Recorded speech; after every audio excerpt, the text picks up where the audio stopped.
Arrancamos el inicio de un largo recorrido, porque este video no es más que el primero del camino Avengers Doomsday. Y sí, ya sé que fácilmente podría haber empezado con las primeras del UCM, pero personalmente he decidido empezar desde las películas de Marvel antiguas previas a este universo cinematográfico. Sé que ya tengo videos de unas sagas antiguas como Spider-Man o X-Men, o incluso las primeras 3 fases del UCM, pero para los que no vieron mis historias en Instagram o en TikTok, tengamos en cuenta de que no tienen para nada una buena calidad, ni mucho menos una buena edición. Así que he decidido que las películas de Marvel que ya les hice videos previamente, les va a tocar sin ninguna duda un remake, pero también de esa forma también podemos comentar algunas películas que todavía me faltaba revisionar. Y qué mejor forma de empezar este gran recorrido con la película que fue el primer gran éxito de Marvel en el cine, Blade. Dirigida por Stephen Norrington y protagonizada por Wesley Snipes. ¿Qué tal está esta película a día de hoy? ¿Se logra mantener con el pasar de los años? ¿Ha envejecido bastante mal? Vamos a comentar todo eso y más en este video. Así que sin decir nada más, mi gente, vamos a comentar la película del que ha visto el sol.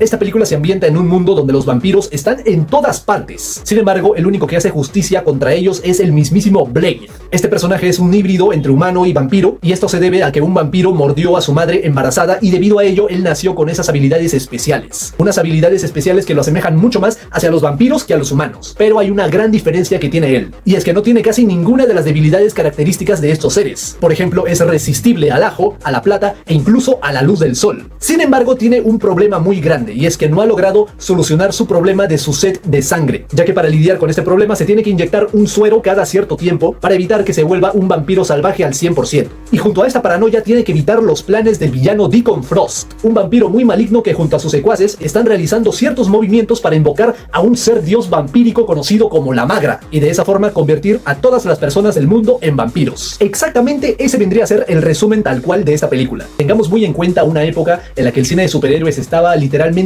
en la ruina, y esta película abrió el camino para nuevas adaptaciones de cómics y demostró que estas mismas se pueden llegar a tomar muy en serio. Wesley Snipes como Blade es estupendo, legendario, icónico. De hecho, los posteriores cómics del personaje que salieron después de esta película le copiaron muy el estilo a esta versión cinematográfica, ya que como dato curioso, Blade tenía un aspecto muy diferente en los primeros cómics y además era un humano normal y corriente, pero con habilidades especiales para enfrentar a seres sobrenaturales. Pero después del éxito y popularidad que tuvo esta película ya por 1998, los cómics terminaron aprovechando y replicando ese mismo estilo, haciendo que hasta el día de hoy todos nosotros conozcamos al personaje con este mismo estilo, con la cara de Wesley Snipes, la gabardina de cuero, la espada, los lentes, todo es iconicidad pura y dura. Y además a esta película no le podía faltar una super entrada tremenda a este personaje en la secuencia introductoria donde vemos a una gran cantidad de gente en fiesta, en un bar, en un local, cuando te vas con tus amigos a tomar unas copas.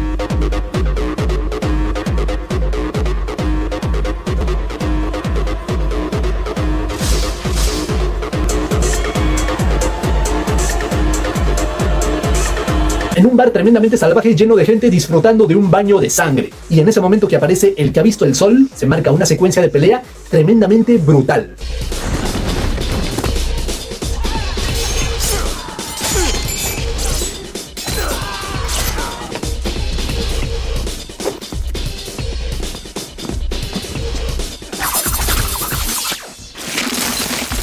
Esto evidentemente se debe a las artes marciales que domina el propio Wesley Snipes. Como personajes secundarios tenemos a Abraham Whistler, que básicamente haría como el Alfred Pennyworth de este Blade, que le proporciona las armas, los sueros que se tienen que inyectar cada cierto tiempo, haciendo un poco el papel de mentor para el protagonista. Que aunque si lo pensamos bien, Blade vendría a ser algo así como un Batman vampírico, que quiere proteger a la ciudad terminando con estos seres sobrenaturales. Y como villano principal tenemos a Deacon Frost, interpretado por el actor Stephen Dorff. Yo digo que este villano cumple, pero también siento que está demasiado estereotipado. Además también hay ciertos momentos en los que no se siente mucho como una amenaza. Pero hey, las secuencias de acción que tiene este personaje con Blade son tremendamente alocadas, frenéticas y muy disfrutables. Y durante toda esta paranoia, el mismísimo Abraham Whistler muere siendo atacado por Deacon Frost y sus secuaces, y Blade tiene que impedir que estos vampiros malignos invoquen a la Magra. Y bueno, también tenemos un personaje, a la chica, que se hace llamar Karen, pero no la menciono mucho porque termina siendo un personaje muy olvidable y carece mucho de personalidad. Pero este personaje también se une a esta paranoia con Blade, y llegamos a la batalla final donde tenemos el giro argumental inesperado más grande de toda la película. Y es que descubrimos que la madre de Blade está viva y que además está de parte de Deacon Frost. Además, en un punto de la historia, el mismísimo Blade dice que quiere buscar al hombre que lo convirtió en ese ser mitad humano y mitad vampiro, el ser que mordió a su madre, el vampiro que atacó a su madre, y eso provocó que él naciera con esas habilidades que él tanto odia y desprecia. Y durante el momento de este giro argumental inesperado descubrimos que es el mismísimo Deacon Frost quien mordió a su madre, por lo cual durante esta captura momentánea hacia el protagonista, ya que para invocar a la magra necesitan la sangre de Blade, tenemos una secuencia de acción final súper tremenda en donde el protagonista acaba con todos los secuaces del villano Deacon Frost.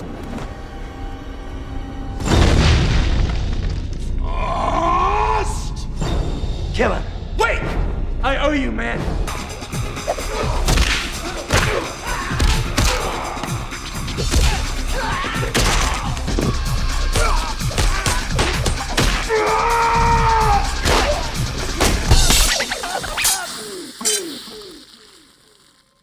En donde vemos esta escena de las patadas voladoras que duran mucho más de lo que me gustaría.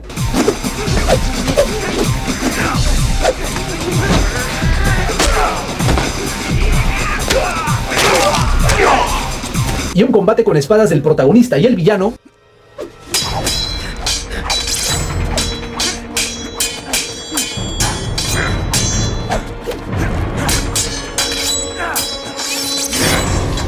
Terminando con una frase espectacular que después se repetiría en una cierta cinta de 2024, en donde este mismísimo cazador de vampiros tuvo su buena aparición y participación. Some motherfuckers are always trying to ice skate uphill.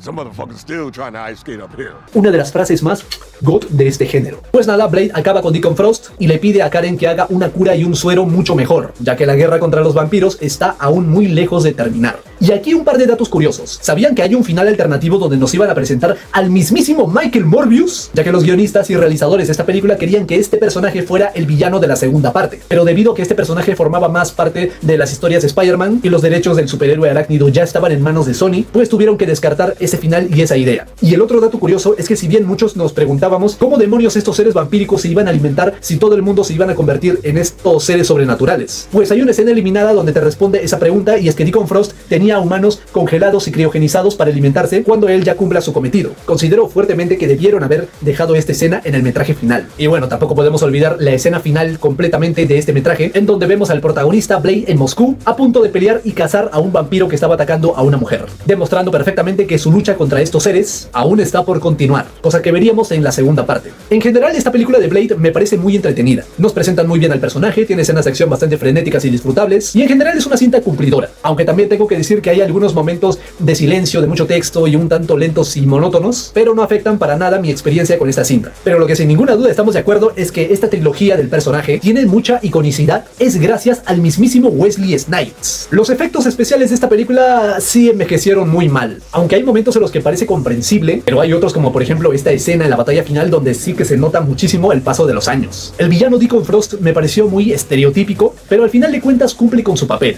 El personaje de Abraham Whistler me pareció bastante bueno. No solamente termina cumpliendo un rol de mentor para el protagonista, sino también termina siendo algo así como la voz de la razón. El uso de la violencia en esta película me pareció muy bien acertada, calza perfectamente con el personaje, y espero que en la próxima versión que nos entregará el UCM de aquí en unos futuros años, ya no sabemos a estas alturas si se va a realizar la película de Blade de Mahershala Ali, pero esperemos que esta próxima versión respete perfectamente este estilo característico del personaje. En fin, la primera película de Blade me parece bastante correcta, entretenida, un poco lenta y aburrida en algunos momentos, pero sin ninguna duda es de esas películas de la antigua Marvel que vale la pena revisionar de vez en cuando. Si te gusta el cine de monstruos o el lado sobrenatural de este género, la primera película de Blade termina siendo una muy buena opción. Y esta misma película, junto con la primera de X-Men y Spider-Man, terminarían dando un nuevo aire fresco al cine de superhéroes. Y nada más, mis cinéfilos y cinéfilas, eso ha sido todo por hoy. Si les ha gustado este video, les invito a que le den un buen like. Pongan en los comentarios qué les parece la primera película de Blade. ¿Les gusta? ¿No les gusta? Comparten mi opinión, no lo comparten. Pongan todo eso y más en la sección de los comentarios. Y te invito a acompañarme en este camino Avengers Doomsday, en el cual repasaremos todas las películas Marvel desde las de inicios de los 2000 como las del mismísimo UCM. Si te gusta este contenido, te invito a que te suscribas al canal activando la campanita para no perderte ninguna puñetera notificación. Comparte el video con tus amigos. Puedes seguirme en mis redes sociales, que de hecho le dejo los links en la descripción como siempre.